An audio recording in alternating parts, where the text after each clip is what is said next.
Hey you. Greetings and salutations, clean players and griefers, Scorpios and Pisces, polite folks and habitual crop dusters. We're changing lanes to bring you some of that good elite news. That good clean, dissected and put together in a smaller package news. So, FDF dropped a bomb on the community this week with all the Beyond Chapter 4 info. But how big was the explosion? The elite community seems to be in a lot of disarray with varying levels of enthusiasm about what the 45-second teaser contained, as well as a little confusion over the potential risks involved in joining the beta. So, let's take another quick look at what they've shown us in the trailer, dive into some of the details of that plus the live stream, and chop it up about the upcoming beta. Make sure to subscribe and like a boss.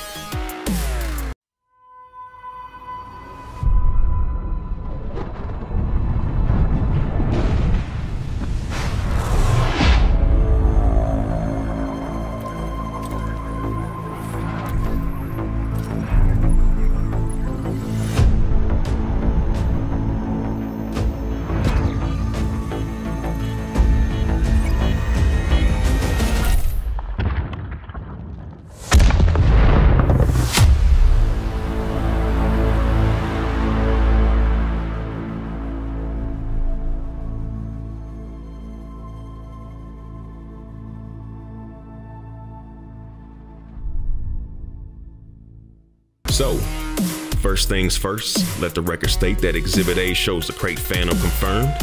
It was already a pretty solid bet that it was coming in Chapter 4, and that's why it didn't qualify for my Top 8 Rumors video. If you don't already know, the Phantom variant is a faster version with no ship launch fighter capability. Visually, we still got the same basic shape with the addition of the Millennium Falcon style thrusters slapped on the back of it. The little we see of the interior matches up with the current Krait Mark II. Probably no changes there, which isn't a surprise after seeing 3 different chieftains with the same bridge. So they cut the fat and made a faster ship, and also removed the size 3 internal slot. Since it's obviously now going to be a little lighter in the jeans, it should jump a little further, so there's that. I want it, just because I like building a fleet, but haven't really figured out a solid use for it yet unless the jump range is surprisingly high. Then we'll see. Moving along, we got a little bit of interstellar weather incoming, so now you can fly through the storms of Asgard with your canopy blown out to get that full golf cart in the storm effect. FDF showed this off back in June at LaveCon to a lot of oohs and ahs, and now it's here to step up your screenshot game. It would be nice if we could see some weather patterns develop on atmospheric planets. Just a little eye candy as you super cruise around the planet you can't land on anyway. Why don't you go ahead and bless us with that frontier. We've also got some updated lighting and color grading. The color grading looked a bit too saturated for you boy, a little cartoonish from my own personal taste, but the images they used on the stream were from an older presentation, and the developer said it's been dialed back a bit. Thumbs up for that.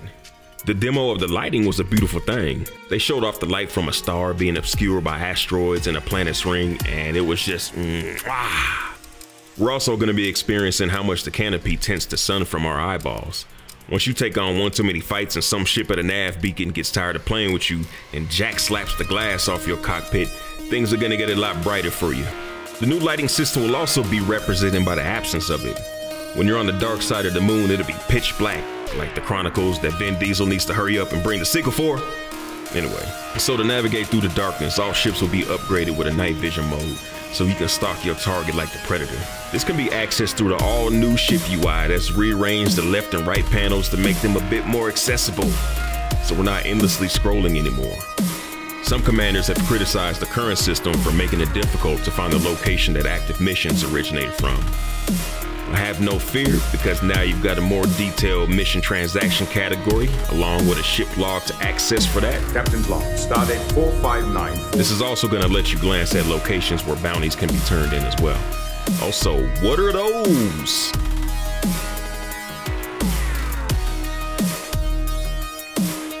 So moving on to mining, we now got 3 different types of it. Surface mining, which we're all familiar with. Too familiar if you spent time Googling and posting questions about where them white rocks at in your quest to find 500 tons of it for Celine Jean, the Pay Night Queen. Or is it Céline Jean, Until now, we've just been chipping off bits of the surface for our Olympus to capture, but Chapter 4 will add subsurface mining and deep core mining, which will let us plant explosives into asteroid weak spots to crack them wide open. New pulse-wave scanners will help us identify which rocks are viable for your efforts. How many times have you wasted 5 prospector limpets in a row looking for an asteroid with a decent amount of what you're looking for? Well, apparently no more. This also opens up some opportunities to cooperate with wingmates.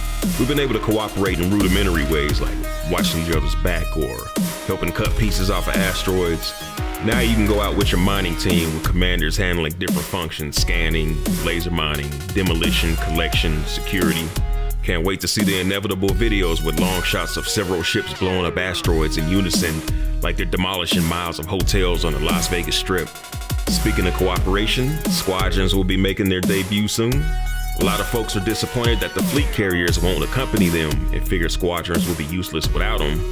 Well, they seem to have more functionality on their own than people might have imagined. Squadrons are essentially clans, complete with application-based entry, tracked progress, ranks, designated squadron events. You can go out and find one with your preferred language, superpower alliances, and faction support. This raises the question of its functionality outside of open play. Since factions are in play here, will it work in private groups like Mobius? Yo, dig, why is that even a relevant question? Well, excluding solo and private groups from the background simulations, i.e. factions and power play, has been a bit of a hot button for the last few months, so we may see if that's resolved one way or another by year's end. I'm fine with whatever the verdict ends up being in the case of BGS and power play. I'm more interested in questions like, will ranks unlock items or abilities? Does higher rank come with privileges? Can squadron leaders be overthrown? Or how can a grown man ask this question? On another note, the Codex has been confirmed, a ship diary to log all your galactic findings, view your commander stats, catch up on rumored discoveries, and assist in other ways.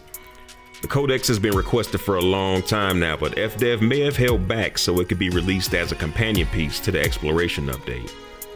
Exploration has now been beefed up and, contrary to what everybody thought, sped up. So to simplify the long demo they gave, if you want a complete scan, you jump into a system, honk, whip out your new FSS scanner, read the spectrograph and decipher what bodies are worth your time, target them, zoom in and let the imaging resolve, fly to the body, fire probes around it until it's 100%ed. If you have a buddy in your ship with you, then you've got twice the manpower to scan and fire probes. Also, just stopping and honking will still net you as many credits as usual. So, compared to how the year's gone so far, I'd say we have a decent amount of new toys revealed. I personally don't think it's as lightweight as some folks seem to feel about it, especially consider this was a free content year.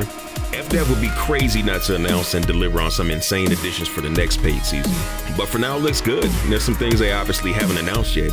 I think the Panther Clipper is one of them. It'll be a perfect addition with the new mining features in play. Master Olympic controller would seem to make a lot of sense there too. If you don't know about that, check out my rumors video linked at the end of this video. But for now, let's talk about the beta. October 30th is the date the beta releases. It's open to all commanders on PC. So after your Monday early pre-Halloween hangover, you can look forward to playing the new content Tuesday. There's been some confusion out there that opting in will overwrite your current game and that when the beta ends, you lose everything. That's not it at all.